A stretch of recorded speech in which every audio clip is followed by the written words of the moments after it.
Tom Kozlowski and Brady Farkas here on 104.5 The Team and 104.5theteam.com. And joining us on the phone lines, he's from ESPN Washington 980. Al Galdi joins us. And Al, big matchup this week in the NFC East. Will the winner of Redskins-Giants control the destiny in that division? Are we looking at the division champ, whoever wins this Week 12 matchup? I think you very well could be. I think if the Giants win, you definitely are. If the Redskins win, not so much, but they're certainly in a much better position at that point. It's incredible, and we were talking about it this morning here locally.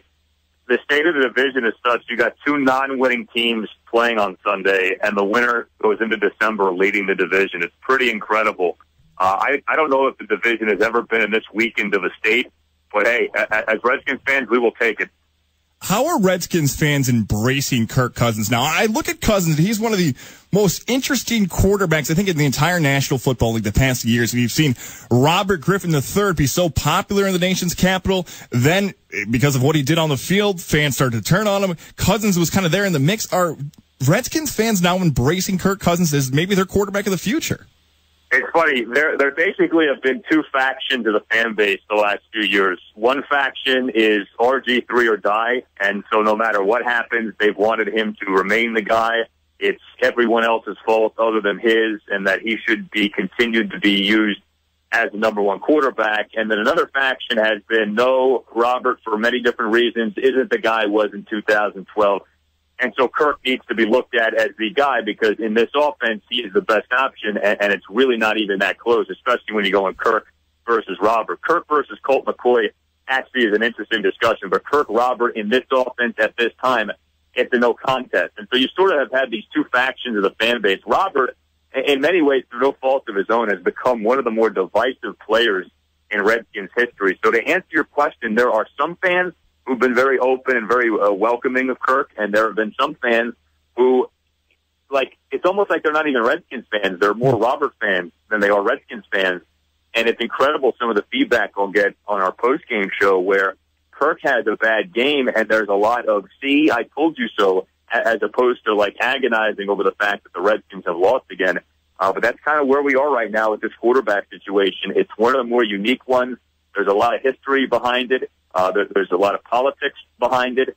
Things have simmered down this season, but, it sort of always feels like underneath the surface, there's always the potential for another controversy as we've had the last few years here. So we've got the Giants going into Washington where the Redskins are 4-1 at home. They're 0-5 on the road. What makes this team so different between home and road?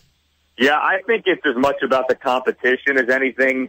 Their best competition has been faced on the road for whatever reason. This year, you look at who they've beaten at home. Not necessarily bad teams, but certainly not great teams, and they've faced some really good teams on the road when you look at New England and you look at Carolina. And, even a team like the Jets, at the time the Redskins played them, their defense was surging and really one of the better ones in the league. So I think that's been the difference, but it has been a marked difference. And actually, Kirk is sort of a microcosm of that. When you look at his numbers at home versus on the road, you're almost talking about two entirely different quarterbacks. At home, it's not just that he's played well, it's that he's played well late. He has engineered some terrific late-game comebacks.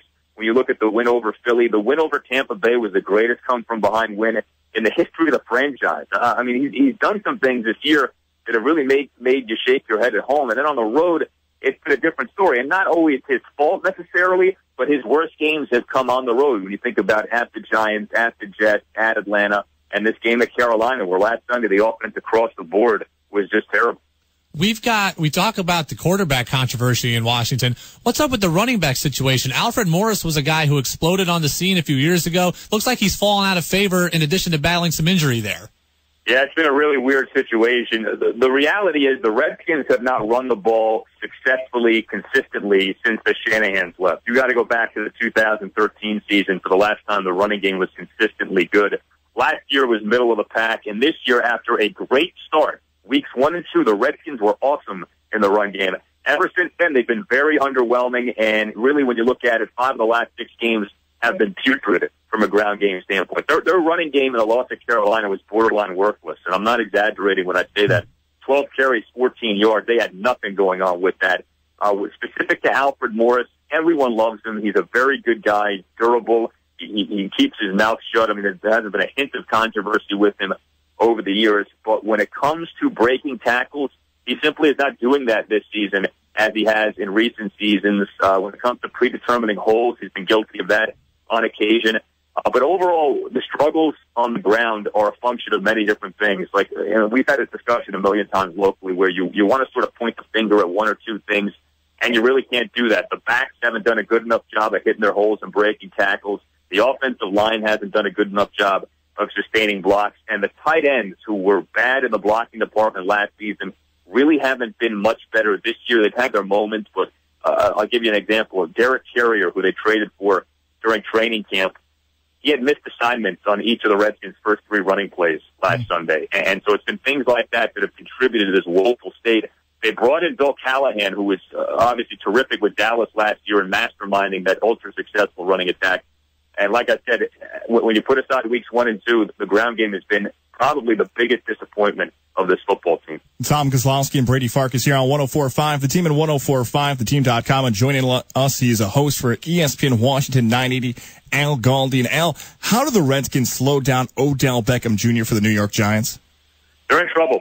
Chris Culliver, who you could argue is their best corner, at least from a resume standpoint. He hadn't played like it this year. But Chris Culliver was lost for the season yesterday with a torn ACL and MCL, according to multiple reports. So you're going to be minus yet another weapon, yet another option in your secondary. The defense as a whole has not been good this season. It had a really good game in the blowout of the Saints a few weeks ago. Save for that game, the defense has been very inconsistent, very shaky. And the defensive backfield, Culliver is out. D'Angelo Hall has been very limited this season due to a toe injury. Duke Iheanacho, who is their starting strong safety, has been out for the majority of the season. And the overall production just hasn't been there. Beckham scorched the Redskins last December, had a pretty good game against them in week 3, although really it was Ruben Randall who did the Redskins as bad as anyone in that game. Their biggest problem on defense has been stopping the run, but I think you could argue a very close number 2 has been generating a pass rush. And the only hope the Redskins are going to have this Sunday at containing the Giants offensively, especially via the air, because I know the Giants on the ground haven't been very good this year, but they've got to get to Eli or at least make him feel pressure. Eli was so good at getting rid of the football in that week 3 Redskins loss, and unless something changes, I got a feeling Eli's in for a big day on Sunday. You know who we haven't heard about all year in Washington is Daniel Snyder. What's going on with that? All quiet there?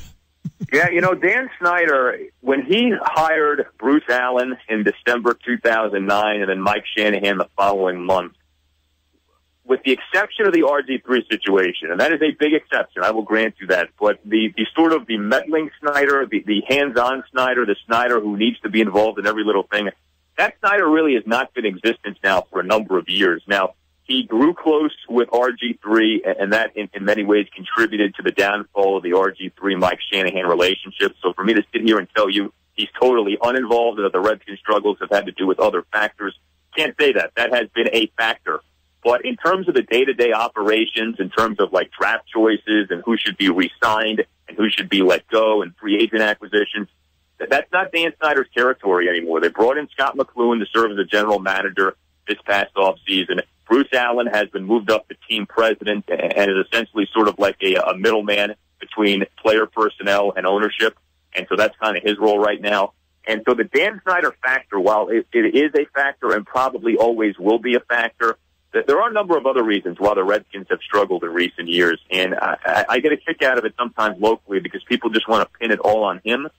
But there's a lot of reasons why the Redskins have had 5 double-digit loss seasons over the last 6 years. I think it's a major oversimplification to say it has just been the owner. There have been some other people who haven't done their jobs. And the hope here now is that the Redskins finally are getting back to drafting well. And I tell you what's also interesting, and I still get a kick out of this too, like nationally you'll see people talk about, well, the Redskins, they're not going crazy in free agency anymore. They really haven't done that since the Hainsworth contract in 2009. They've been much better about giving out measured, appropriate contracts, and you'd be hard-pressed to find a contract they've given over the last 5 years where they have woefully overpaid for someone. So there has been progress.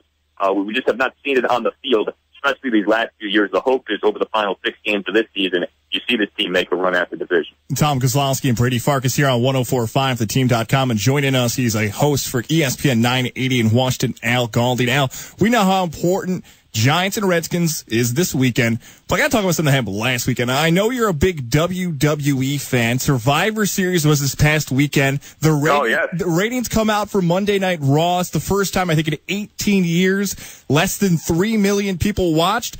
What is going on with the WWE product? Is it time for Vince McMahon and everybody there to be concerned about the fan base in the WWE? Oh, I think it very much is, and I think we've been at that point for a while. There are many issues that I have with the current product. I'd say a couple of things. Number one, wins and losses have never meant less, and they've got to get back to finding a way to where wins and losses have meaning and championships have more meaning. I think they've really gone wrong with that in recent years. I actually think Vince not being a big sports fan has contributed to that big time, that when you have a bunch of failed Hollywood script writers on your creative team, that hurts you, that you need someone there with some kind of either a sports background or an understanding of how sports work, because the idea that booking and putting forth a creative product, as was done, say, in the 80s NWA, that's antiquated, that's not true. And all you have to do is look at the UFC. The UFC is basically what like the NWA was in the 80s. And look at the success the UFC has had over the last 5 or 6 years. They've been very slow to react to that and to adopt some of the things that have helped the UFC grow. So I think that would be the number one thing. The number two thing, and I don't know how much control they have over this, my guess is not as much as we think, but the 3-hour Raws have really hurt them. It's too much. It's too much product. A lot of the guys get overexposed. The creative team clearly is not up to the task of putting out 3 quality hours each week in addition to the 2 hours of SmackDown. And I think it's more of a USA thing where USA wants to remain number one in prime time, and so they want that 3rd hour out there.